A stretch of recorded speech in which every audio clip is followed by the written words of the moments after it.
Pag-usapan nga natin yung may malaking impact sa immigration, lalong-lalo na pagdating sa mga miyembro ng family ninyo. Sabi ko nga na isa talaga marahil sa pinoproblema ngayon ng maraming kababayan natin ay kung papaano bibigyang katwiran yung programa ng Canada sa kasalukuyan.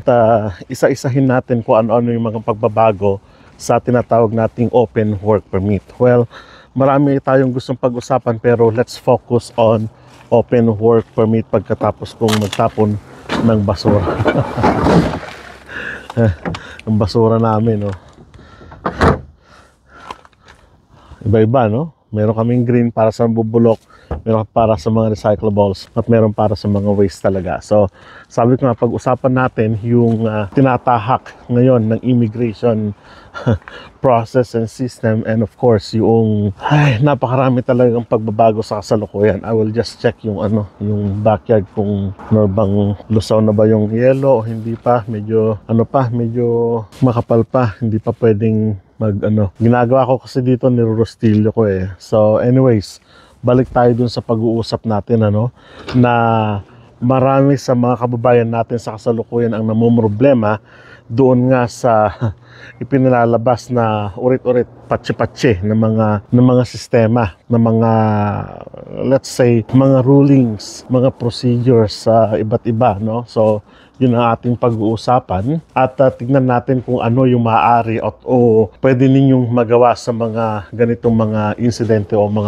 hindi insidente kundi mga pangyayari. So tignan natin kung ano yung mga pagbabago o yung mga ilang pagbabago sa sistemang ito, kasi hindi talaga madali, lalong-lalo na sa mga kababayan natin na naghahangad talaga na makasama yung kanilang pamilya dito sa Canada at naghahangad na makasama nila sa lalong madaling panahon, lalong-lalo na yung mga nasa open work permit dati na nag-apply pero maraming pagbabago. Pero don't worry, kung halimbawa naka-apply na po kayo doon sa open work permit procedures ng mga nakararaan, qualified pa rin po kayo doon.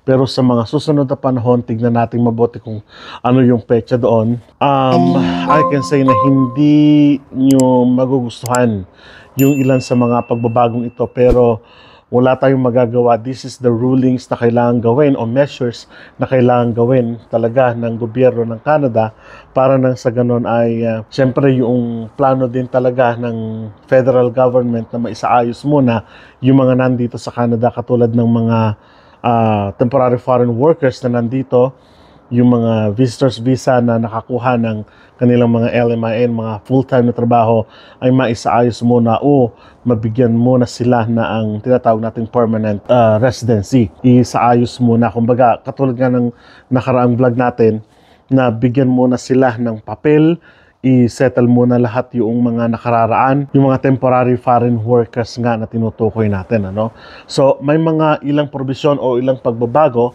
sa open work permit na iisa-isahin natin para na sa ganon, at least may kaalaman kayo o mayroon kayong ideya doon sa pinag-uusapan natin, Kasi ang talagang affected dito is your family or family members. Halimbawa, nakapasok ka as temporary foreign workers at naka-apply ka for a permanent residency, supposedly ay pwede mong kunin yung family mo, kaya lang may mga provisions nga na sinasabi natin, At ngayon yung impact din nito sa mga international students natin, sa mga family na nandoon sa private public schools, universities, medyo affected sila.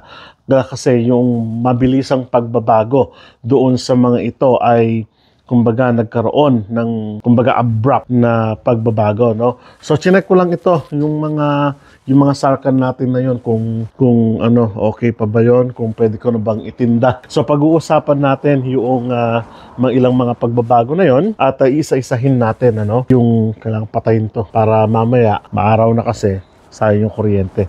Sara muna natin yan. So isa-isahin nga natin yung mga open work permit na yon, at tignan natin kung ano yung mga ilang pagbabago doon sa provision ng open work permit bilang open work permit dito sa Canada, na sabi ko nga, affected dito yung mga family and friends ninyo o kayo mismo. So tignan natin ngayon na. Ang pag-uusap po natin ngayon ay hinalaw natin o hiniram natin sa Immigration News Canada. Ang sabi po dito, New Canada Open Work Permit Eligibility Criteria for 2024 na isinulat naman po ni Sathinder Bains noong March 22, 2024. Last update po nito ay March 23, 2024. Ang sabi po dito, to work in Canada, foreign nationals require a work permit. There are two kinds of work permit, open work permits and closed work permits, o yung pong tinatawag natin na employer-specific work permit. Yun pong ibig sabihin na closed work permit. Sabi po dito, a foreign national with an open work permit authorization can work in Canada, almost any employer and in any province. So yun po ang kagandahan, ano? Alam niyo na po ang ibig sabihin ng open work permit. Sabi po dito, closed work permits on the other hand are employer specific and allow you to work for a specific company under certain restrictions. A Canada or a Canadian employer does not need to provide you with a job offer or LMIA if you have open work permit. Additionally, an open work permit allows you to work up to 40 hours a week. Yun po kainaman, ano? However, the IRC has specified 12 situations in which a person may apply for an open work permit. This article covers eligibility requirements on open work permit, new eligibility, new, sabi po dito, new eligibility criteria based on recent changes introduced by Immigration Department for international students. So, international students lang po ba? May makikita tayo, maraming provisions dito, maraming pagbabago. So, sabi dito, who is eligible for an open work permit in Canada? Open work permit is only available under specific conditions according to IRCC, and you can be qualified if you fulfill the following. Okay, number one po, no? Sabi dyan, international students who completed their studies at an approved institution of higher learning are required for the post-graduation work permit, except for students starting curriculum licensing agreement programs as of September 1st, 2024. So, ibig sabihin po, pasensya na po sa mga international students who completed their studies at an approved institution, sabi doon, qualified post or PGWP. Pero, except for students starting curriculum licensing agreement programs as of September 1st, 2024. So, ibig sabihin, ito yung naidagdag. Dati-rati, kung kayo po ay nasa mga institutions na kahit saan, basta meron po silang PGWP na tinatawag natin, you can apply, o yung family niyo, spouse niyo, usually, ay pwedeng mag-apply for open work permit. Pero, sabi dito, may restrictions na po yan. Ano? Pangalawa, a destitute international student who is finally struggling and can no longer afford their education. Matagal na po yan. Ano? Kung halimbawa po kayo ay medyo nahihirapan sa pag-aaral na, ibig sabihin talagang destitute. Ibig sabihin, medyo nag-struggle na talaga kayo, hindi nyo na kayang pag-aralin sarili nyo, o hindi nyo talaga kayang mag-aral, pwede po kayo mag-apply for open work permit. Pangatlo po, sabi dito, on an open work permit that has or that is employer-specific and are being mistreated or facing mistreatment because of your employment, then you can apply as an abused foreign worker. So, pwede nyo pong apply ito kapag po kayo ay inaabuso ng employer ninyo for an open work permit from employer-specific or closed work permit. Number 4 po, ang sabi dito, an applicant who has already submitted a Canadian permanent residency application can apply for a bridging open work permit. Pag sinabi po nating bridging, ito po ay from temporary foreign workers to permanent residency. Pwede po kayo mag-apply. Pero ang tingin ko naman dito, bakit pa kayo mag-apply for open work permit? Hintayin nyo na lang po yung inyong permanent residency. So, ginagamit din po ito as bridging. Lalong-lalo na doon sa family members para hindi po doble-doble ang inyong gastos. A family, number 5, family member who is dependent on an applicant for permanent residency. Yan, family member. So, dependent po yan ng permanent residency. Kapag naka-apply po yung principal applicant, pwedeng maging open work permit yung family member. Number 6 po, a spouse, common law partner, or dependent child of a low or high-skilled worker as per new criteria. Yung tinatawag po nating new criteria, ibig lang pong sabihin nito na kung kayo ay may family member na working class na o pwede na magtrabaho, you can apply for them as open work permit na makarating po dito sa Canada sa bagong criteria na palabas. Si Mendocino pa po ito noon, kung maalala ninyo itong program na ito. Ilan yan lang yan sa mga pagbabago. Number 7, either the spouse or common law partner of international student enrolled in professional degree from university or at a university, such as master's doctorate program, or one of the following polytechnic institutions. So, ibig sabihin po nito, hindi common international student ka, pwede mo nang kunin yung iyong family. So, nangangahulugan lang po ito na kailangan po naka-specific na po yung in-enroll ninyo para makuha na po yung family nyo as open work permit. Halimbawa po, no, dental surgery doctor, juris doctor, or bachelor's of law, medical doctor, doctor of therapy, pharmacist, doctor of optometry, veterinary medicine doctor, nursing bachelor of science, education bachelor's degree, mga teachers natin, engineering bachelor's degree, something like that. You can apply for this program na yung family nyo can be an open work permit or na yung family members niyo ay international student na naka-apply po sa ganitong program. Number 8, either the common law or spouse partner or spouse or the spouse of a candidate for Atlantic Immigration Program. Hindi na po pilot yan. Dati na pong program ito. Number 9, protected person, refugee claimant, or a member of the family member. You can apply for open work permit. Number 10, subject to an enforceable order of removal. You can apply for that one po. Matagal na rin po yan. Number 11, possess a temporary residency permit. Matagal na rin po yan. A young employee taking part of designated program.